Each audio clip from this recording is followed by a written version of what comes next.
A história começa em uma casa tradicional japonesa, cercada por águas cristalinas e uma vegetação exuberante. Dentro da casa, um menino chamado Minato segue seu avô, segurando uma panela nas mãos. Depois de entrar em um determinado cômodo, o avô do menino o ajuda a colocar a panela em cima de uma prateleira alta. Em seguida, o senhor dá a Minato alguns lanches para colocar na prateleira também. Enquanto o menino coloca os pacotinhos na prateleira, uma menina em um cômodo próximo se vira, como se tivesse sentido o cheiro. Logo, ela corre para dentro do cômodo, chamando a atenção de Minato. Enquanto ele está distraído, a menina pega os lanches da prateleira às escondidas, antes de fugir dele. Minato rapidamente se vira e a pega em flagrante, mas a menina lhe lança um sorriso adorável antes de desaparecer no ar. Pensando que ela era um fantasma, Minato fica apavorado, mas seu avô o tranquiliza, dizendo que a menina que ele viu é bem real. O avô de Minato explica que ele consegue ver coisas que a maioria das pessoas normalmente não vê, por isso conseguiu ver a menina, que é um espírito pacífico que mora na casa deles há muito tempo. Vários anos depois, já crescido, Minato se muda da casa do avô para uma casa abandonada que pertenceu a um parente distante. Enquanto Minato caminha em direção à sua nova casa, um jovem chamado Harima fica surpreso ao ver alguém novo se mudando para o bairro. Enquanto isso, Minato chega à sua nova casa, chocado com seu tamanho incrível. Uma aura sombria emana das profundezas da casa, o que o deixa inquieto. No entanto, Minato sacode essa sensação e tenta abrir o portão com sua chave. Assim que a chave entra em contato com a fechadura, um poder misterioso surge e afasta a névoa sombria. Surpreso, Minato examina o bilhete e a chave em sua mão, e percebe que as anotações que escreveu desapareceram do papel de alguma forma. Então, um vento forte surge do nada e leva o bilhete para longe de suas mãos. Depois de voar pelo ar, o bilhete pousa em cima de um santuário isolado, antes que o resto da escrita desapareça completamente de sua superfície. Nas profundezas do santuário, um par de olhos intimidadores se abre para o mundo. De volta à casa, Minato deixa toda a sua bagagem no chão e faz anotações de todas as tarefas de limpeza que precisa realizar. Enquanto fala com sua mãe ao telefone, ele se pergunta por que ninguém comprou a casa grande, apesar de sua localização e tamanho. Sua mãe explica que vários compradores interessados visitaram a casa, mas depois de chegarem lá, todos foram embora sem dar nenhuma explicação. Minato acena com a cabeça, mas esquece esse detalhe confuso enquanto termina de limpar todo o lugar. Então ele começa a caminhar em direção ao jardim, mas percebe algumas flores caídas no chão. Minato fica confuso, pois não se lembra de ter trazido flores, mas percebe uma criatura estranha espiando-o dos arbustos do jardim. Algum tempo depois, o jardineiro chega e após algumas horas termina de limpar todo o jardim. Então começa a discutir onde plantar algumas árvores novas no jardim de Minato. Minato acha que não deveria plantar nada novo, já que está apenas hospedado temporariamente na casa de outra pessoa. Então o jardineiro concorda. De repente, uma aura sombria se forma ao redor do ombro do jardineiro, causando-lhe uma dor incrível. Quando Minato percebe o desconforto do homem, uma rajada de vento atravessa a casa, fazendo com que um de seus bilhetes voe em direção ao ombro do jardineiro. Assim que o bilhete entra em contato com o homem, ele deixa de sentir dor. Enquanto o homem comemora sua recuperação repentina, Minato percebe que seu bilhete mais uma vez perdeu todo o que estava escrito. Então ele vê um punhado de ervas espalhadas no chão ali perto, e se pergunta se o jardineiro as trouxe. O jardineiro revela que não trouxe nenhuma planta extra com ele, deixando Minato extremamente confuso. No dia seguinte, Minato acorda e sai para tomar um pouco de ar fresco no jardim, mas então vê um cacho de framboesas à sua frente, bem na porta. Desta vez ele avista uma criatura estranha deixando o local, o que o faz lembrar da menina da casa de seu avô. Minato finalmente percebe que uma criatura especial tem lhe trazido esses presentes, assim como aquela menina. Então ele decide ir ao mercado comprar algumas oferendas. Ao voltar, ele pega alguns doces e bebidas para oferecê-los em sinal de agradecimento. Depois que Minato tira todos os presentes, uma raposa misteriosa chega ao seu jardim, seguindo o rastro dos aromas deliciosos. Então, a raposa revela sua verdadeira forma a Minato e pede desculpas por invadir sua propriedade. Chocado, Minato se pergunta por que o cão branco está falando com ele. A raposa explica que não é um cão, que seu nome é Yamagami e que ele é o deus da montanha local. Yamagami se pergunta por que Minato está tão calmo depois de vê-lo. Minato explica que simplesmente está com pena dele, já que ele foi gentil o suficiente para trazer tantos presentes para ele. Então ele oferece os doces e as bebidas a Yamagami, que se serve sem hesitar. Enquanto Yamagami saboreia os doces, Minato também lhe oferece um pouco de bebida alcoólica. No entanto, Yamagami pede água pura, já que seus poderes estão muito enfraquecidos para suportar o álcool. Minato concorda em lhe dar uma garrafa de água água comprada em loja, que Yamagami aprecia tanto quanto sua água de nascente natural. Em seguida, Yamagami agradece a Minato por tê-lo salvado, revelando que seus poderes dissiparam alguns espíritos malignos que estavam drenando sua energia. Minato fica confuso, pois não se lembra de ter lutado contra nenhum espírito, mas Yamagami explica que a escrita em suas anotações contém um poder especial capaz de dissipar espíritos malignos. Finalmente, Minato percebe por que sua escrita sempre desaparecia após todos aqueles eventos sobrenaturais. De repente, o jardineiro volta à sua casa para pegar algumas ferramentas que havia esquecido no jardim. Minato fica constrangido com a presença do estranho Yamagami sentado ali, mas Yamagami explica que pessoas normais não conseguem ver espíritos como ele. Como era de se esperar, o jardineiro vai embora sem notar nada de estranho. Então Minato volta a derramar mais água para a raposa. Desta vez ele dá a Yamagami uma garrafa de água com gás, o que lhe causa uma grande surpresa. Ainda assim, Yamagami acaba gostando das bolhas efervescentes na boca. Enquanto ele continua a beber, Minato se pergunta por que suas palavras têm o poder de afastar espíritos malignos. Nem mesmo Yamagami sabe a causa exata, então ele pergunta a Minato se as pessoas sempre elogiaram suas habilidades em caligrafia. Minato acena com a cabeça, explicando que sua família costumava administrar uma pousada. Naquela época, um cliente notou a caligrafia de Minato na placa de identificação da pousada e disse para ele nunca tirá-la, sugerindo até que fizesse uma para sua própria casa. Depois disso, o cliente pagou ao menino para criar uma placa semelhante só para ele. Desde então, Minato começou a fazer placas de identificação como hobby. Ele mostra orgulhosamente algumas de suas peças para Yamagami, que lhe diz para pendurá-las pela casa. Assim que Minato pendura todas as placas de identificação pela mansão, elas se iluminam e criam uma barreira quadrada ao redor da área. Minato fica chocado ao ver que sua caligrafia tem tanto poder, mas Yamagami diz que ele pode se tornar ainda mais forte se treinar. Alguns dias depois, Yamagami volta à casa de Minato para se empanturrar de mais doces. Depois de comê-los, ele exibe seu poder recuperado para Minato. Infelizmente, o brilho de Yamagami é forte demais para ele suportar, então ele o atenua. Enquanto isso, em uma instalação abandonada, dois espíritos malignos se lançam contra Harima, que rapidamente entoa algumas palavras estranhas. No momento em que os espíritos estão prestes a alcançá-lo, Harima termina seu canto, criando uma barreira azul que os bloqueia. Em vez de atacar novamente, os espíritos desistem de Harima e fogem para fora do prédio. Apesar dos perigos de lutar contra tais espíritos malignos, Harima sai correndo, pois há uma chance de que os espíritos possam atacar uma pessoa inocente no mercado próximo. Enquanto persegue os espíritos, Harima percebe Minato caminhando logo na esquina de um beco. Harima não tem tempo de avisá-lo, então o espírito colide de frente com Minato. Para seu espanto, é o espírito que acaba sendo completamente pulverizado. Depois disso, uma esfera cai no chão. Ninguém percebe a esfera, e em vez disso, Minato fica chateado porque sua lista de compras desapareceu mais uma vez. Minato começa a reclamar sobre sua lista para Harima, que se pergunta se ele queria comprar sacos de lixo ou algo assim. Felizmente, Minato estava de fato procurando sacos de lixo, então sua ida ao mercado está salva. Ele agradece a Harima e sai correndo para comprar os sacos de lixo, enquanto a estranha esfera desaparece silenciosamente pelas ruas. Enquanto isso, de volta à mansão de Minato, Yamagami dá uma olhada no jardim abandonado e usa seus poderes para restaurá-lo. Depois disso, Minato sai para conferir o jardim, onde encontra as águas restauradas e a vegetação completamente renovada. Minato agradece a Yamagami pela ajuda, mas então percebe que a pobre raposa encolheu depois de usar tanto poder. Alguns dias depois, Minato volta para casa, esperando ver Yamagami em seu jardim. No entanto, ele fica chocado ao ver que Yamagami aparece em uma forma ainda menor do que antes, acompanhado por outros 3 animais. O pequeno Yamagami explica que essas martas são seus 3 familiares, chamados Seri, Utsugi e Torika. Minato oferece alguns doces aos animais, que começam a devorá-los. Observando-os devorar os doces, Minato diz aos pequenos animais para comerem o quanto quiserem. Depois de algum tempo, eles terminam de comer os doces, e Yamagami volta ao seu tamanho normal após a refeição satisfatória que acabou de fazer. Então ele percebe Harima parado do lado de fora da mansão, então pede a Minato para abrir a porta. Lá fora, Harima estremece ao sentir uma presença incrível dentro da casa de Minato. Quando a porta se abre, ele imediatamente pergunta a Minato se pode entrar para conversar. Lá dentro, Harima explica que é um exorcista profissional ligado a uma agência governamental. Em seguida, ele pergunta a Minato se foi ele quem usou seu incrível poder para aniquilar o espírito maligno do mercado. Minato se lembra do incidente, então Harima explica que ultimamente ultimamente tem lidado com muito mais espíritos malignos do que o normal. Por causa do seu trabalho, ele pede a Minato que faça um talismã para ele usando seu poder. Enquanto Minato fica confuso, Yamagami diz para ele simplesmente escrever outra lista de compras para ele. Minato pergunta a Harima se ele realmente quer uma lista de compras, o que o deixa completamente pasmo. Harima se pergunta se os itens da lista de compras de Minato contêm algum produto ilegal insano, mas quando ele começa a listar itens do dia a dia, como chá e papel higiênico, Harima cospe o chá de indignação. Assim que Minato termina de escrever a lista, Harima percebe que ela contém um poder misterioso. Enquanto isso, Minato se sente cansado por algum motivo, então Yamagami o lembra de que ele acabou de usar muito poder. Finalmente, Harima desembolsa um enorme maço de dinheiro para pagar pela preciosa lista de compras de Minato. A princípio, Minato recusa o dinheiro, lembrando a Harima que ele apenas escreveu algumas palavras simples. No entanto, Harima se recusa a pagar menos do que o valor dele, então Minato aceita o pagamento com relutância. Ainda assim, ele oferece um último presente a ele como agradecimento pelo generoso pagamento. Minato desenha um símbolo pentagonal na mão de Harima, explicando que é algo relacionado ao trabalho de um exorcista. Nesse momento, Harima recebe uma ligação urgente para lidar com um caso, então sai correndo da casa. Ao chegar ao local, ele encontra seus colegas encurralados por um enorme espírito maligno que nunca viram antes. Harima avança diretamente contra o espírito, mas este se vira e está prestes a devorá-lo. No entanto, para seu espanto, o pentágono em sua mão aniquila completamente o espírito, revelando a verdadeira magnitude do poder de Minato. Alguns dias depois, à medida que as visitas de Yamagami se tornam uma parte normal da vida de Minato, o pobre rapaz calcula suas despesas com todos os presentes. Depois de fazer as contas, Minato percebe que um adolescente desempregado como ele não consegue bancar outros vagabundos desempregados que, sem a menor vergonha, estão se empanturrando com iguarias de nível mundial naquele jardim. Mesmo quando Minato tentou alimentá-los com coisas mais baratas, os pequenos familiares snobs de Yamagami ficavam claramente irritados. Então ele não teve outra escolha a não ser oferecer produtos premium. Ainda assim, isso significava que Minato logo ficaria sem dinheiro para pagar suas contas. Enquanto se preocupa com seu futuro, Yamagami nota uma pequena pedra surgindo silenciosamente no jardim de Minato. Mais tarde, Minato sai para as ruas em busca de um emprego temido. Ele tenta se candidatar a um trabalho de meio período, mas então se lembra de que isso não seria suficiente para alimentar os buracos sem fundo dos familiares Martas. Em seguida, ele nota um sorteio por perto, então decide tentar a sorte. De alguma forma, Minato ganha o prêmio principal de 100 mil ienes, o que lhe garante dinheiro para pelo menos 3 dias. Feliz por poder adiar a busca por um emprego, ele decide comprar algumas bebidas para comemorar com Yamagami. No entanto, quando Minato entra na loja, ele inesperadamente se torna o cliente número 333. Por algum motivo, os donos da loja celebram esse número estranho. Então, como recompensa, presenteiam Minato com um conjunto das melhores bebidas deles. Minato se pergunta se sua sequência de sorte consecutiva é apenas um acaso, mas quando ele basicamente acaba ganhando todos os jackpots do mundo em seguida, ele se convence de que algo estranho aconteceu com sua sorte. Depois disso, ele volta para casa como um milionário e pergunta a Yamagami se ele usou seus poderes para manipular a loteria. Yamagami balança a cabeça e aponta para uma tartaruga estranha no lago de Minato como a culpada. Ele explica que essa tartaruga rochosa se chama Reiki e é uma das 4 bestas sagradas que supostamente concedem boa sorte. Aparentemente, Minato ajudou Reiki em algum momento, então a pequena tartaruga decidiu retribuir o favor, embora Minato não se lembre de ter salvado nenhuma tartaruga em perigo. Yamagami revela que ele ajudou Reiki indiretamente a escapar de um espírito maligno quando o destruiu perto do mercado. Apesar dessa explicação, Minato continua cético em relação aos poderes da tartaruga. De repente, ele recebe uma ligação de sua mãe, que o informa que ele ganhou uma loteria de 1 milhão de ienes, na qual havia participado no passado. Finalmente, Minato aceita Reiki como algo legítimo e agradece por sua ajuda. Yamagami observa que Reiki quer viver no lago, então Minato se pergunta se deve permitir que ele fique ou não. Yamagami então o lembra de que ele é literalmente o dono, então a decisão é dele. Como a pequena tartaruga poderia ajudá-lo a viver o resto da vida sem precisar trabalhar, Minato a aceita facilmente em seu jardim. Em seguida, ele oferece a Reiki algumas bebidas como agradecimento pela ajuda anterior. Ao ouvir sobre bebida grátis, a lenta tartaruga se teletransporta instantaneamente bem na frente de uma tigela para receber sua recompensa. Minato sorri e diz para Reiki beber o quanto quiser, mas então uma esfera brilhante aparece diante dele. Quando a esfera pousa no chão, ela perde o brilho, revelando um monte de semente dentro. Minato se pergunta de onde vieram as sementes. Então Yamagami explica que são um presente de Reiki. Em seguida, enquanto Minato se prepara para plantar as sementes, Yamagami o alerta que elas vão crescer e se transformar em uma planta muito grande. Para evitar que seu jardim seja destruído, Minato pede a Yamagami um local adequado antes de plantar as sementes ali. Enquanto as planta, Minato se pergunta em que tipo de planta elas vão se transformar, mas Yamagami mantém isso em segredo. Alguns dias depois, Minato sai para o jardim carregando alguns biscoitos para Yamagami e seus familiares. De repente, dois pequenos espíritos espiam do telhado, assustando profundamente o pobre rapaz. Então Yamagami os cumprimenta pelos nomes Fujin e Raijin, fazendo Minato perceber que eles são os famosos espíritos do vento e do trovão da mitologia japonesa. Embora os dois espíritos sejam descritos como bastante assustadores nas histórias, na vida real eles parecem bem fofos. Depois de descobrir a verdadeira identidade dos espíritos, Minato lhes oferece alguns biscoitos, que eles aceitam felizes. Em seguida, os dois começam a zombar de Yamagami por quase ter morrido, mas a velha raposa afirma com orgulho que nunca morreria tão facilmente. Enquanto isso, os familiares de Yamagami ficam irritados porque os espíritos roubaram seus biscoitos, antes de ficarem curiosos sobre a visita deles. Os deuses gêmeos explicam que estavam simplesmente curiosos sobre o famoso jardim de Minato, então vieram dar uma olhada. Em seguida, eles notam Reiki bebendo em sua tigela, então Minato se oferece para deixá-los beber também. Depois que os dois terminam de beber, Fujin concede a Minato o poder do vento como presente. Chocado, Minato se pergunta como usar esse poder, então Yamagami lhe diz para imaginar a si mesmo utilizando o vento. Com essas instruções, Minato estende as mãos e se concentra intensamente. Logo, uma brisa suave começa a soprar na mesma direção. Embora Minato fique satisfeito em usar o poder como se fosse um aspirador de pó, Yamagami explica que ele pode treinar para torná-lo ainda mais forte. Em outro lugar, em uma instalação sombria, Harima luta contra mais espíritos malignos. Ao destruir mais um, ele percebe que o pentagrama de Minato está desaparecendo lentamente. Enquanto Harima sente pena por seu pentagrama superpoderoso estar prestes a desaparecer, dois de seus companheiros gritam em pânico nas proximidades. Ele se vira e encontra um homem chamado Ichiju, encurralado por um enorme espírito maligno. Embora a parceira de Ichiju, Horikawa, esteja ali por perto, ela se sente incapaz de fazer qualquer coisa contra o espírito perigoso. Ichiju grita para que ela o ajude, mas já é tarde demais quando o espírito avança para atacar. De repente, Harima chega no último instante e destrói o espírito com uma lista de compras. Enquanto Harima verifica se Horikawa está bem, Ichiju fica irritado ao notar a lista de compras nas mãos de Harima. Depois disso, ele confronta Horikawa e pergunta se ela sabe a origem das listas de compras superpoderosas de Harima. Horikawa admite que não sabe, então Ichiju fica irritado com ela. Confusa, ela se pergunta por que ele está tão bravo. Em seguida, ela pergunta por que ele odeia tanto Harima, o que o deixa ainda mais furioso. Ainda assim, Horikawa consegue se soltar e vai embora, deixando Ichiju sozinho com seu ego ferido. Alguns dias depois, Minato sai para o seu jardim, percebendo que a chuva lá fora já havia parado. Yamagami explica que o jardim não é afetado, porque a energia de todas as criaturas mágicas que vivem ali criou uma barreira ao redor dele. Então Minato percebe que as sementes que ele plantou já começaram a brotar, formando uma pequena muda. Yamagami diz a Minato que essa planta será chamada de Kusunoki, com base em seu próprio nome, como a árvore sagrada da casa. Minato concorda e rega a muda antes de tirar mais alguns petiscos para Yamagami. Enquanto a raposa branca come, Minato tira alguns equipamentos de trilha da sua bagagem. Yamagami se pergunta para onde ele vai, então Minato explica que quer fazer uma trilha em sua montanha. Surpreso, Yamagami o alerta de que sua montanha não é um lugar fácil para trilhas, mas Minato se sente confiante com seu equipamento. Por fim, Yamagami permite que ele faça a trilha, desde que não suba além do seu santuário. Depois de concluir seus preparativos, Minato começa a trilha no Monte Hojo, junto com os três familiares de Yamagami. Durante o caminho, Minato começa a ter dificuldades com o terreno difícil, mas os três espíritos o incentivam. Após uma longa e cansativa caminhada, Minato finalmente chega a uma clareira, onde avista o antigo santuário quebrado de Yamagami. As três Martas garantem a Minato que ele não precisa limpar nada. No entanto, Minato ainda quer consertá-lo para demonstrar respeito ao seu amigo. Vendo sua sinceridade, os espíritos o ajudam a transportar os materiais e a consertar o santuário destruído. Depois de algum tempo, eles terminam a limpeza e se sentam para comer. De repente, todos ouvem rugidos inquietantes vindos da floresta próxima. Sem explicações, os espíritos se levantam para investigar. Então Minato corre atrás deles. Ao alcançá-los, ele percebe que uma grande névoa negra se acumulou ao redor de uma cachoeira próxima. Da névoa negra, um espírito maligno surge e ataca uma das Martas, que se esconde nos braços de Minato. Então, uma delas observa que o espírito maligno absorveu outra criatura e pergunta a Minato se ele consegue vê-lo. Minato explica que só consegue ver espíritos bons. Mas esse espírito maligno em particular é tão poderoso que até ele consegue vê-lo vagamente. Como os furões estão com medo demais para se aproximar do espírito, Minato decide enfrentá-lo com um de seus bilhetes. Quando tenta vaporizá-lo com o bilhete, o espírito desvia do ataque e contra-ataca. Minato percebe que não pode derrotar o espírito sem colocar seu próprio corpo em risco. Mas então tem outra ideia. Ele tira vários bilhetes da sua bolsa, os joga para o alto e usa sua magia de vento para lançá-los contra o espírito como se fosse uma metralhadora. Dessa vez, um dos bilhetes atinge o espírito maligno, que é instantaneamente apagado da existência. Depois que o espírito desaparece, uma esfera estranha cai de dentro do seu corpo e revela uma criatura misteriosa em seu interior. Enquanto Minato tenta verificar se a criatura está bem, ela imediatamente fica em alerta e foge. Embora Minato fique um pouco decepcionado, ele se sente feliz por saber que a criatura está bem. Pouco tempo depois, ele volta para casa. Yamagami agradece por ele ter limpado seu santuário. Então Minato pergunta sobre a criatura que viu, mas Yamagami mantém isso em segredo mais uma vez. Minato deixa isso pra lá, mas então percebe que a árvore Kusunoki parou de crescer. As Martas explicam que, como a árvore é uma planta sagrada, seu padrão de crescimento é diferente do de árvores comuns. Enquanto discutem sobre a árvore, Reiki alerta Minato sobre a porta, então ele vai verificar. Do lado de fora, ele encontra um pequeno dragão azul flutuando no ar. O dragão se curva para cumprimentar Minato, e ele retribui o gesto. Minato então convida o dragão para entrar e pergunta a Yamagami sobre ele. Yamagami explica que o dragão se chama Oryu, e que é outra das 4 bestas da sorte. Oryu percebe a árvore Kusunoki, sai e invoca um poder estranho. Logo, nuvens negras começam a se formar sobre o jardim, apesar da barreira mágica ao redor. No entanto, quando as nuvens começam a chover, elas fazem a árvore Kusunoki crescer até um tamanho gigantesco em apenas alguns segundos. Assim que a árvore termina de crescer, Oryu interrompe a chuva e pede permissão a Minato para viver em seu lago. Minato concorda em deixá-lo ficar, mas apenas se Reiki permitir. Como Reiki não se importa, Oryu passa a viver com eles. Yamagami explica que Oryu gosta muito de Minato, já que Harima usou seu pentagrama para libertá-lo de um espírito maligno. Mesmo que tecnicamente tenha sido obra de Harima, Oryu percebeu a origem daquele poder mágico e foi até a casa de Minato para agradecê-lo. De repente, o próprio Harima aparece na porta, esperando conseguir mais um lote de escritos repelentes de espíritos. Minato pega um novo conjunto de bilhetes para ele e, em troca, Harima lhe dá uma sobremesa deliciosa como agradecimento. Ao notar a comida apetitosa, a boca de Yamagami começa a salivar, mas Minato permanece focado em Harima. Ele pergunta ao exorcista se o pentagrama foi útil, e Harima o elogia por seu poder excepcional. Em seguida, ele pede para que Minato desenhe outro símbolo em sua mão, mas desta vez quer um formato diferente. Minato se pergunta se Harima simplesmente não gosta de pentagramas, mas ele explica que o pentagrama é o brasão de outra família. Minato concorda e desenha um novo símbolo na mão de Harima, que observa enquanto trabalha. Um dos colegas de confiança de Harima comenta que os bilhetes de Minato não são muito úteis, já que são difíceis de arremessar. Harima explica que já resolveu esse problema pedindo para Minato fazer cartões de visita mais rígidos para ele. Ao ouvir isso, o colega faz uma piada dizendo que Harima está pronto para virar um super-herói com seus cartões arremessáveis. Em seguida, ele fica sério e o alerta para manter a identidade de Minato em segredo, já que qualquer pessoa mal intencionada poderia explorá-lo por seus poderes de repelir espíritos. Ele comenta que Ichijo já descobriu sobre Minato, mas espera que ele não faça nada para machucá-lo. Enquanto isso, no mercado, Minato esbarra em Ichijo, que o encara com desprezo e vai embora. Confuso, Minato continua andando, mas não percebe o pequeno talismã que Ichijou discretamente colocou em suas costas. Alguns dias depois, enquanto Minato anota outra lista de compras digna de acabar com o mundo, Yamagami percebe o talismã maligno de Ichijou flutuando por ali. Seus olhos se estreitam ao se lembrar do aviso de Harima sobre um colega que estava monitorando os movimentos de Minato. Yamagami fica furioso ao pensar que um Zé Ninguém qualquer quer machucar seu amigo. Então ele apaga o talismã para proteger Minato. Algum tempo depois, o próprio Ichijou finalmente rastreia a casa de Minato, após todos os fracassos com seus talismãs amaldiçoados. Quando chega à casa com Horikawa, ela pergunta o que ele pretende fazer depois de encontrar Minato. Ichijou responde que ou vai comprar os talismãs dele em grande quantidade, ou obrigá-lo a criar artefatos sob medida só para ele. Então, Horikawa sente um som estranho de campainha vindo de todas as energias mágicas ao redor da casa de Minato, mas não consegue entender o que é. Ichijou se aproxima e toca a campainha, mas como a porta não abre, ele a chuta de frustração. De repente, um poder estranho percorre seu corpo e o faz escorregar e cair. Depois de se levantar, Ichijou se vê em uma paisagem de pesadelo, centrada em torno de um santuário sombrio. Confuso, ele chama por Horikawa, mas ninguém responde. Assustado, o homem olha ao seu redor e, tomado por um pavor gelado, tenta fugir daquele cenário infernal. No entanto, uma das árvores faz brotar raízes em seu caminho, o que o faz tropeçar e cair de cara numa pedra dura. Depois de sentir a dor da morte, Ichijou milagrosamente desperta de volta no santuário. Ele confere o relógio e percebe que o tempo não passou nem um único segundo, o que o deixa ainda mais apavorado. Então, Ichijou nota uma longa fileira de talismãs vibrando com energia, e o poder deles parece tudo, menos amigável. Enquanto isso, Minato termina tranquilamente sua lista de compras em casa. Perto dali, Yamagami folheia uma revista local, na qual descobre que o seu fabricante favorito de pãezinhos de feijão começou a usar pasta de feijão com pedaços em vez da lisa. Essa mudança de textura é absurda demais para Yamagami suportar, e Minato percebe o quanto ele está irritado. Ele então se dá conta de que o fabricante se chama Echigo, um padeiro que ele visita com frequência. Para acalmar a raiva de Yamagami, Minato decide fazer uma visita a Echigo para convencê-lo a preparar mais pãezinhos com pasta lisa. No caminho até lá, Yamagami acompanha Minato na ida, e por isso ele fica preocupado que as pessoas ao redor percebam. Yamagami tranquiliza Minato, dizendo que a maioria das pessoas não consegue vê-lo, mas ainda assim as pessoas ao redor notam seu cheiro agradável e sua presença. Antes de pegarem os pãezinhos de Yamagami, eles passam numa pet shop para comprar algumas coisas. Yamagami escolhe uma tigela bonita para cachorro para si mesmo, mas Minato se sente mal por alimentar seu melhor amigo como se ele fosse um cachorrinho de rua. Em vez disso, ele compra um recipiente mais adequado para Yamagami, antes de escolher uma almofada macia para dormir. Yamagami insiste que não precisa de nenhuma cama, mas quando sente de verdade a maciez da almofada, se apaixona por ela na mesma hora. Minato observa que a almofada de cachorro é pequena demais para ele, então faz um pedido personalizado de uma maior. Depois disso, os dois visitam a loja de Echigo. Echigo reconhece Minato como um vizinho e se pergunta se ele já visitou a montanha de Yamagami. Minato faz que sim com a cabeça, então Echigo lhe pergunta em segredo se ele conheceu o cachorro sagrado da montanha. Atrás de Minato, Yamagami, ofendido, faz questão de dizer que ele é um lobo. Minato aproveita a chance para evitar mentir e diz a Echigo que não encontrou nenhum cachorro mágico ultimamente. Ele pergunta ao padeiro do que ele está falando, então Echigo explica que já encontrou o cachorro sagrado da montanha. Na infância, ele tinha se perdido na imensa montanha enquanto brincava do lado de fora. Enquanto o pequeno Echigo tentava achar o caminho de volta, acabou se deparando com um santuário estranho. De repente, um cachorro esquisito apareceu diante dele e o assustou, fazendo-o sair correndo. Não importava para onde o garotinho fugisse, o cachorro surgia do nada para assustá-lo em outra direção. Só depois que Echigo se viu no sopé da montanha é que percebeu que o cachorro tinha o ajudado a encontrar o caminho de volta. No presente, Echigo acha que viu um cão demoníaco guia, o que deixa Yamagami ainda mais irritado. Mesmo assim, o padeiro explica que desde então passou a respeitar Yamagami e o elogia como um cachorro sagrado. Minato fica surpreso com a história e finge que também gostaria de conhecer o cachorro. Depois disso, ele sai da loja com Yamagami, se perguntando como Echigo recuperou a saúde por completo. Yamagami explica que, embora não consiga atrasar a morte de uma pessoa, pelo menos pode ajudá-la a manter a saúde com sua energia. Como Echigo faz seus pãezinhos favoritos, ele precisa que o velho continue trabalhando pelo maior tempo possível. Enquanto os dois observam, o neto de Echigo volta para casa, e os dois parecem uma família perfeita. Depois disso, Minato volta para casa e pendura um sino de vento vento no teto do jardim. Em seguida vai tomar banho, enquanto Yamagami, meio a contragosto, prova os novos pãezinhos com pasta de feijão em pedaços. Antes de começar a comer, Yamagami se lembra de que um certo visitante desagradável estava do lado de fora da casa deles. Depois de Ichijou ter passado pela mesma paisagem infernal e pesadelesca várias e várias vezes, ele começou a se perguntar se tinha ficado preso ali para apodrecer para sempre. Por fim, o terror sem fim o dominou, e o homem implorou para que quem quer que estivesse controlando aquele lugar o perdoasse por tê-lo irritado. Com seu pedido de desculpas, Yamagami finalmente o libertou do pesadelo, e Ichijou voltou a si no mundo real. Quando despertou, perguntou a Horikawa há quanto tempo ela estava esperando por ele. Horikawa ficou confusa, já que não sentiu o tempo passar enquanto Ichijou estava preso no pesadelo. Ao ouvir isso, Ichijou fica apavorado com a casa de Minato e sai correndo como uma criança assustada. Deixada para trás, Horikawa, sem entender nada, se pergunta se o sino da casa tinha alguma relação com o terror de Ichijou. Enquanto isso, Yamagami continua saboreando tranquilamente seus pãezinhos com pasta de feijão em pedaços. Logo depois, Minato sai do banho, querendo saber se eles tiveram alguma visita. Yamagami responde que não, então Minato muda de assunto e pergunta se ele gostou dos pãezinhos novos. Apesar das reclamações de antes, Yamagami acaba gostando dos novos pãezinhos depois de prová-los. Minato fica feliz por a visita à padaria do Echigo não ter sido em vão, e se senta para relaxar. Yamagami percebe que dessa vez ele demorou bastante no banho, mesmo costumando tomar banhos rápidos. Minato explica que estava acostumado a tomar banhos relaxantes em uma fonte termal em casa, então quis sentir aquilo de novo mais uma vez. Ao ouvir isso, Yamagami fica pensativo e decide agir. Logo no dia seguinte, quando Minato sai para o jardim, percebe um cheiro de enxofre queimando. Surpreso, ele vê que Yamagami criou uma fonte termal completa bem no jardim para que ele pudesse aproveitar. Minato aceita o presente com gratidão e entra no banho para relaxar. Então ele percebe que a tartaruga e o dragão não estão por perto. Yamagami explica que as duas pequenas criaturas devem estar descansando no fundo do lago do jardim. Ele também revela que criou a fonte termal com a ajuda deles na noite anterior. Minato concorda, guardando mentalmente que precisa agradecer aos dois. Algum tempo depois, ele sai da água quente para relaxar no chão frio. Enquanto Minato fica completamente sem forças, Yamagami aproveita tranquilamente uma tigela de chá servida em prato de cachorro. Então, de repente, um de seus familiares avisa a todos que eles têm um novo visitante. Em seguida, Oryu se aproxima de Minato, explicando que a visita é alguém que ele e Reiki conhecem. Quando Minato sai para fora, não encontra ninguém na porta. Então percebe uma criatura tímida espiando por baixo da grama. Assim que a criatura é descoberta, ela se esconde de novo por timidez. Um dos furões explica que ela está pedindo permissão para entrar na casa. Então Minato concorda em deixá-la entrar. Depois que a nova amiga entra, ela se apresenta como Kirin e começa a tremer nervosamente enquanto murmura algumas palavras. Minato se pergunta o que ela está dizendo. Então um dos furões serve de tradutor para ele. Ele explica que a Kirin é extremamente grata a Minato por tê-la salvado do espírito maligno. Minato não dá muita importância às próprias ações, mas de repente a Kirin ganha coragem e começa a agradecê-lo com mais palavras do que um dicionário inteiro. Depois de uma hora tagarelando, a Kirin oferece tornar Minato o rei de metade do mundo como agradecimento por sua ajuda. Claro, Minato não quer tanto poder, então a Kirin se pergunta por que um humano seria capaz de resistir à oferta dela. Na visão da Kirin, os humanos são criaturas gananciosas que invadem outras nações só para saquear seus recursos. Então ela acha que Minato gostaria do presente. Enquanto Minato se atrapalha tentando explicar, Fujin e Raijin dizem a Kirin que ele não tem esse tipo de ganância no coração. Depois disso, a Kirin finalmente deixa Minato em paz, e ele agradece aos dois espíritos por terem ajudado. Então Minato percebe que eles parecem maiores do que antes. Eles explicam que estão apenas voltando ao tamanho original, já que o jardim de Minato é um ambiente benéfico para eles. Como forma de agradecer pela ajuda dele, eles tiram um peixe gigante e raro, e o fatiam para fazer um banquete. Os furões se perguntam se Minato também consegue fazer algo tão incrível assim, mas ele ainda não é forte o bastante. Então Raijin o faz testar seu poder do vento em Yamagami, para ver se ele ficou mais forte. Depois que Minato sopra uma brisa suave sobre o pelo macio de Yamagami, o pobre lobo acorda do cochilo com um espirro. Felizmente, Yamagami não se incomoda com os experimentos dele. Raijin percebe que Minato não estava se esforçando o máximo que podia, e entende que ele tinha medo de machucar Yamagami. O espírito do vento explica que, se Minato testar primeiro o limite total dos seus poderes em um alvo seguro, poderá aprender a controlá-los melhor perto de outras pessoas. Enquanto Minato reflete sobre essas palavras, ele recebe uma mensagem da mãe avisando que a placa com o nome da casa quebrou de novo. Yamagami acha que algum espírito sobrenatural pode estar por trás desses incidentes estranhos com a placa. Então Minato se lembra do jovem espírito chamado Warashi, que vive em sua casa. Yamagami explica que o poder de afastar espíritos das placas de Minato provavelmente expirou, então o espírito pacífico da casa as quebra como um lembrete para que sejam substituídas. Ao ouvir isso, Minato se recorda de quantas vezes as placas quebraram na sua infância, então concorda com a explicação de Yamagami. Antes de fazer uma nova placa para sua mãe, Minato se pergunta se consegue melhorá-las de alguma forma. Yamagami acha que ele pode aprimorar seus poderes de repelir espíritos para que da próxima vez envie placas mais fortes e muito mais duradouras. Minato quer saber como pode aumentar seu poder, então Yamagami se levanta para começar o treinamento. Ele abre um portal estranho que leva o surpreso Minato a uma floresta cheia de árvores. Yamagami manda que ele use toda a força da sua magia de vento, mas Minato fica mal por danificar árvores tão bonitas. Yamagami explica que aquelas árvores são todas falsas, então ele pode ficar à vontade para destruí-las sem culpa. Com essa garantia, Minato finalmente se prepara para usar toda a sua força. Enquanto isso, do lado de fora da casa, a Kirin volta com um durião de presente para Minato. Ela deixa a fruta de cheiro horrível no chão, então tanto Reiki quanto Oryu começam a gritar com ela por ter deixado aquele lixo fedido ali. A Kirin fica ofendida por terem rejeitado seu presente precioso, mas mesmo contrariada, vai embora da mansão. De volta à floresta, Yamagami observa Minato estender as mãos e se concentrar. Desta vez ele libera um vento poderoso que faz até as árvores mais fortes balançarem, mas de repente seu corpo cede e ele desmaia por causa do esforço. Depois ele acorda de volta em casa e Yamagami explica que seu corpo não conseguiu suportar o próprio poder total. A partir daí, Minato começa a treinar com Yamagami para fortalecer sua magia de vento e sua resistência. Quando seu poder fica mais forte, ele faz uma nova placa para a mãe com um reforço extra para afastar espíritos. Enquanto Minato se prepara para mandar o presente para casa, Arima enfrenta uma nova ameaça em outro lugar. Em uma floresta densa e encoberta, ele recua horrorizado diante de um santuário cercado por uma miasma escura e pesada. Alguns dias depois, Minato aspira as folhas do lado de fora de sua casa, usando sua magia de vento. Yamagami observa que seu controle da magia de vento melhorou significativamente, mas Minato não acha que seja nada especial comparado a Fujin. No entanto, o próprio Fujin admite que ele está indo muito bem. Ele acha que em breve Minato ficará forte o suficiente para destruir as casas de seus inimigos usando tornados, mas Minato garante a ele que não vai abusar de seus poderes. Então Raijin se pergunta se Minato também gostaria do poder do raio, mas ele recusa. Depois de recusar a oferta, Minato percebe que os subordinados de Yamagami estão ausentes. O velho lobo explica que como seus 3 subordinados foram inúteis quando Minato encontrou o espírito maligno na montanha, ele os mandou embora para treinar. Enquanto isso, embaixo de uma grande árvore, os 3 furões roncam sem parar, exaustos depois de simples exercícios de treinamento. Algum tempo depois, Minato assa algumas batatas doces para todos comerem. E enquanto Yamagami aproveita as batatas junto com Oryu, Minato também serve uma bebida para Reiki. Então ele pergunta a Fujin e Raijin se eles também gostariam de algumas batatas doces. Os 2 espíritos recusam, afirmando com orgulho que conseguem cozinhar suas próprias batatas no piscar de olhos. Para demonstrar, Fujin sopra algumas batatas doces cruas para o ar, enquanto Raijin as queima com seus raios para cozinhá-las. Embora os 2 pareçam orgulhosos de sua criação, Minato observa que eles queimaram completamente as deliciosas batatas. De repente, uma estranha fruta vermelha rola até o pé de Minato. Ele observa a fruta e percebe que o Kirin apareceu mais uma vez com um presente estranho. Minato agradece ao Kirin e pede para ele comer algumas batatas doces, mas a pobre criatura se pergunta se ele vai queimá-la igual as que estão em sua mão. Depois que o Kirin assustado foge, Minato se pergunta do que ele gosta e aprende com Yamagami que ele prefere cerveja. Então alguém toca a campainha e Minato sai e vê Harima exausto. Incapaz de falar, o homem cansado desaba nos braços de Minato. Depois de um pouco de descanso e água, Harima finalmente recupera forças para falar. Ele observa que a pressão dentro da casa de Minato aumentou. Embora a pressão venha de todas as criaturas estranhas e mágicas vivendo lá dentro, Minato age como se não soubesse de nada. Então Harima explica que encontrou um espírito maligno que todos os exorcistas japoneses não conseguem derrotar, mesmo lutando juntos. Ele revela que o espírito vem de uma boneca amaldiçoada, que foi levada a um templo para purificação. No entanto, o sacerdote responsável por purificá-la faleceu, e depois disso o templo se tornou uma zona assombrada. Harima observa que esse espírito maligno pode ser uma entidade poderosa como Yamagami, porque ele nem conseguiu pisar dentro do templo com seus parceiros. Minato se pergunta por que Harima quer que ele derrote o espírito maligno. Então Harima explica que o templo assombrado existe em um espaço especial fora do mundo deles. Harima consegue se imaginar que Minato pode ver seres místicos como Yamagami, então ele tem confiança de que Minato pode entrar no templo assombrado com o poder deles. Ao ouvir que Harima quer usar seus poderes, Yamagami fica furioso e exerce uma pressão enorme sobre Harima. Felizmente, antes que Harima fique traumatizado demais, os três furões pedem para Yamagami se acalmar. Então Minato pergunta a Yamagami se ele está disposto a ajudar Harima. O lobo irritado concorda em ajudar, mas apenas sob uma condição rigorosa. A condição é que Harima consiga para ele um monte de petiscos premium, como bolinhos de arroz e pasta de feijão. Depois que Yamagami recebe sua comida de suborno, Minato pergunta se ele finalmente vai com ele para exorcizar o espírito. No entanto, ele descobre que Yamagami só dará suporte à distância. No lugar dele, seus três subordinados acompanharão Minato para mostrar o treinamento deles e abrir um portal para o outro mundo. No dia seguinte, Minato se prepara para partir junto com os três furões. Depois de se despedirem, todos eles partem para o templo assombrado. Porém, bem antes de Minato ir embora, Yamagami avista uma folha da árvore Kusunoki entrando em sua camisa. Depois disso, Minato e os furões fazem uma longa viagem até a região onde o templo está localizado. Assim que entram na cidade, Minato segue as instruções de Harima até o templo. No entanto, enquanto está a caminho, os furões se distraem com uma doceria. Então todos param para comer uma torta de maçã fresquinha. Enquanto os três almoçam, Minato percebe um corvo próximo grasnando para eles. Um dos furões explica que esse corvo está mostrando o caminho. Então Minato se levanta para segui-lo. Depois de caminhar por um tempo, eles entram em uma região onde a névoa negra está criando uma pressão pesada. Assim que chegam ao templo, Minato é o primeiro a subir sua escadaria. Bem diante do portão do templo, Minato observa que todos os corvos estão evitando o miasma pesado lá dentro. Então ele liga para Harima para avisar que chegou. Harima, que está esperando nos fundos do templo com seus parceiros, confirma que também está presente no local. Quando um de seus amigos tenta entrar, ele informa Minato que eles não conseguem dar nem mais um passo. Harima pede para Minato seguir em frente, mas também o lembra de correr por sua vida se algo der errado. Minato concorda e avança em direção ao portão, mas ele repele sua mão com uma força intensa. Para ajudá-lo a entrar, os três furões combinam seus poderes e forçam o portão a se abrir em um portal mágico. Com a porta aberta, todos eles entram. Logo eles chegam ao prédio principal do templo, onde os furões notam uma enorme quantidade de bonecas guardadas lá dentro. Antes que consigam chegar mais perto, o silvo ameaçador de um espírito maligno ecoa. Todos os furões rangem os dentes para o inimigo, mas ele rompe as paredes do templo e os ataca com tentáculos sombrios. Chocado com o ataque repentino, Minato protege os furões usando uma lista de compras para bloquear os tentáculos. Depois que ele o derrota, um monte de bonecas cai morto no chão. Então mais bonecas saem correndo da casa. Então os furões saltam para enfrentá-las. Depois que eles derrotam essas três bonecas, Utsuki fica convencido demais e não percebe que uma delas ainda está se mexendo. A boneca o pega desprevenido e o prende dentro de seus cabelos. Mas felizmente Seri os corta. Depois do susto de Utsuki, todos soltam um suspiro de alívio. Infelizmente eles não conseguem relaxar, já que a boneca chefe final finalmente aparece saindo do templo. Com uma grande quantidade de escuridão concentrada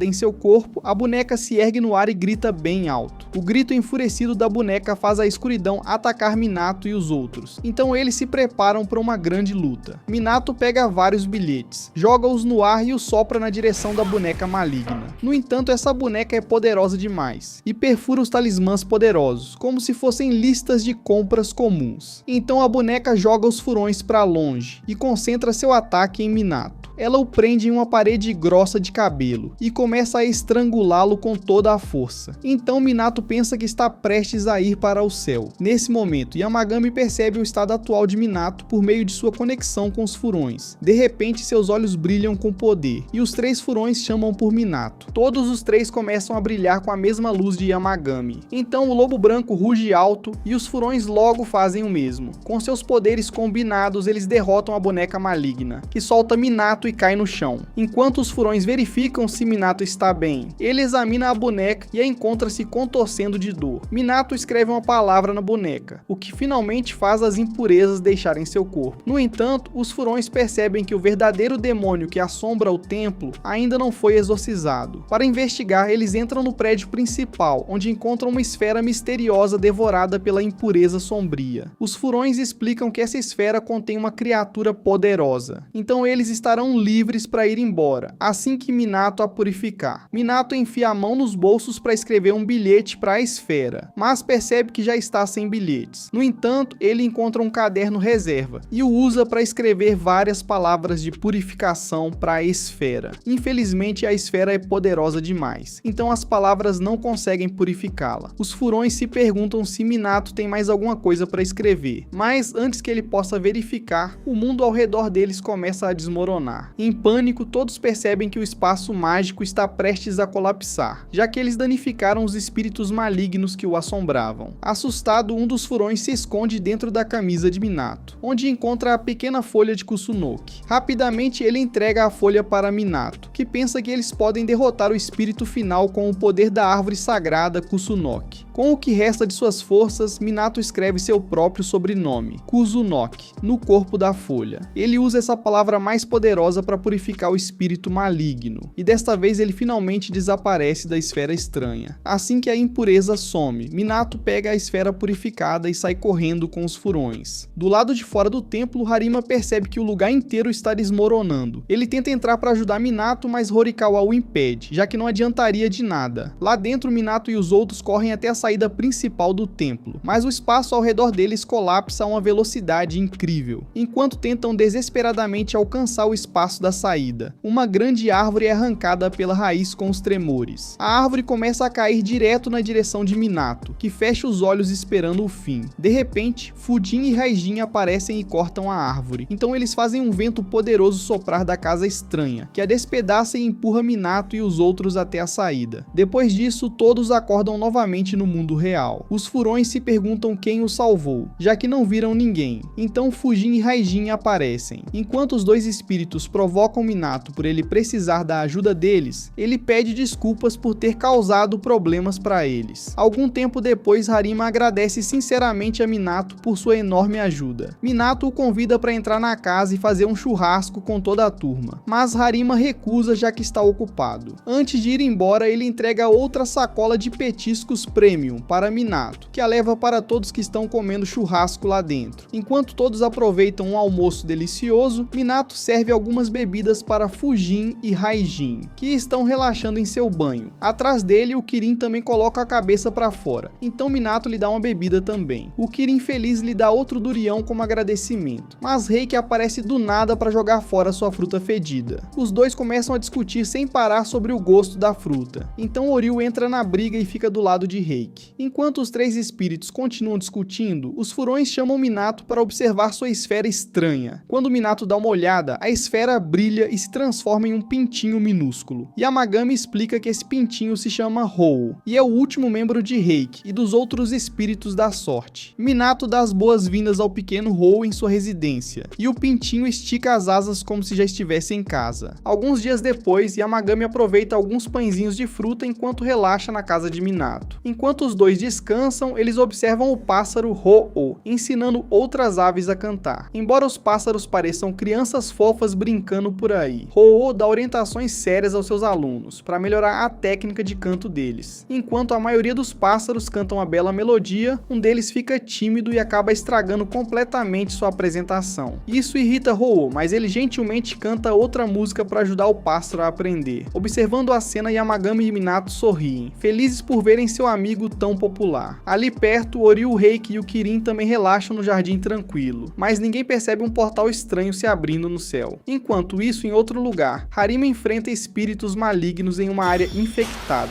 Depois de derrotar um deles, ele pergunta ao seu parceiro, Katsuragi, se eles já limparam a área. Katsuragi aponta que eles não estão nem perto de terminar, já que o número de espíritos malignos aumentou por causa de um festival especial. Harima se sente exausto por ter usado toda a sua mana, então Katsuragi o protege com seus espíritos de tubarão e pinguim, que devoram mais alguns espíritos malignos. Embora Katsuragi Tsurade relaxe depois de derrotar os espíritos, Harima recebe uma notificação sobre outro ataque de espírito maligno e corre para investigar. De volta à cidade, Minato sai de uma loja depois de comprar doces para todos. Ao vê-lo aparecer, as pessoas na rua começam a falar sobre ele como se fosse algum tipo de encantador de pássaros. Minato fica confuso, mas então vários pássaros diferentes começam a se aglomerar na área para conhecer sua super estrela, Ho-Oh. Minato ignora os cochichos deles e continua andando até encontrar seu jardineiro, que acabou de terminar de criar sua 25ª estátua. Minato admira o trabalho do homem, que lhe diz que tem tido mais energia para trabalhar desde que começou a visitar sua casa. Então ele fica surpreso com todos aqueles pássaros por toda a parte. Então Minato foge antes que ele possa desconfiar de alguma coisa. De volta a casa, os familiares de Yamagami o informam sobre todos os portais estranhos aparecendo por toda a parte. Ele diz para eles não entrarem em pânico, sabendo que seus subordinados não conseguem lidar com eles sozinhos.